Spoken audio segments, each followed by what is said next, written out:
What you've seen today is a British field trial. We've started in this country a new field trial game based on the British model.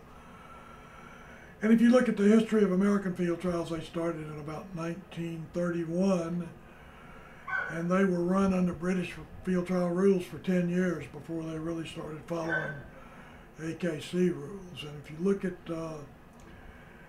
if you go to the AKC website and look at the history, they'll tell you that.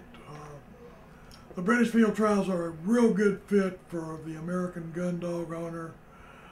The trials are small, they're entertaining, they're limited to 12 dogs or to 24 dogs, no more than that.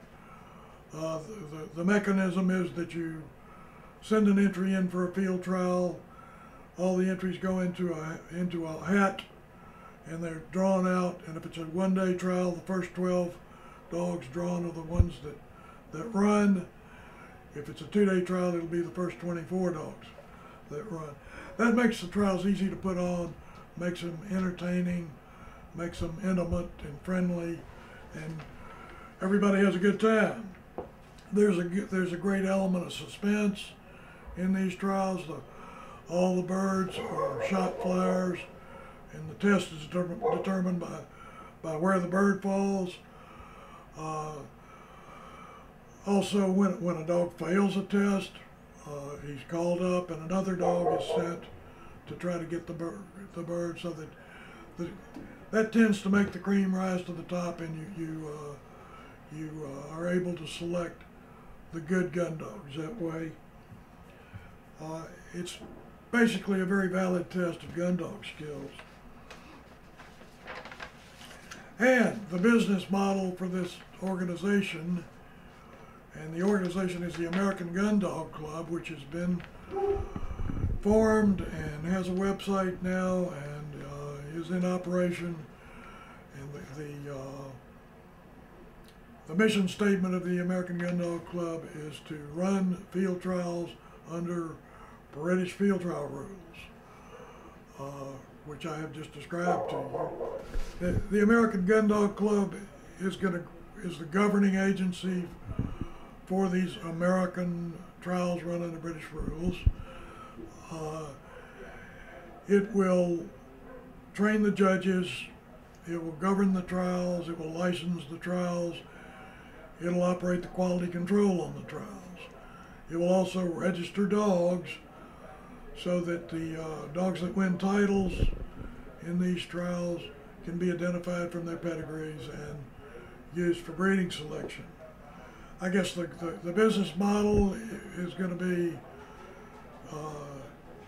10 of these trials to be put on this fall,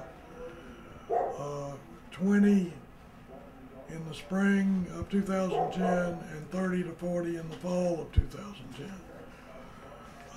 I expect most of them to be put on by British Labrador breeders, of which there are probably 50 or 60 now in this country, and I think it'll be fairly easy to get them to put on these trials. We've also started a British Labrador Breeders Association to get the British Labrador breeders together, to get them doing some joint marketing, and to get them to put these trials on, which is part of the marketing. So that's the plan. More of these trials, more opportunities for people to run their gun dogs, and these trials they're basically aimed at amateurs. There's a limit of 2 dogs per handler, so it's not going to be very attractive to professionals. And as I said earlier, there are only 12 dogs in a one-day trial and 24 in a 2-day trial. So it's manageable from a logistics standpoint to put on, and hopefully we'll end up with a large number of small trials that'll make it easy for people to get to one that's close by and run their dog, and the test will be, they tend to be very reasonable tests for a good gun dog, which should make it attractive to the average hunter with his gun dog. I'm Robert Milner of Duckhill Kennels, and I would like to thank you for watching this video. I hope it was entertaining for you. I hope it inspires you to go out and organize an American gun dog field trial. We need all we can get. Thank you.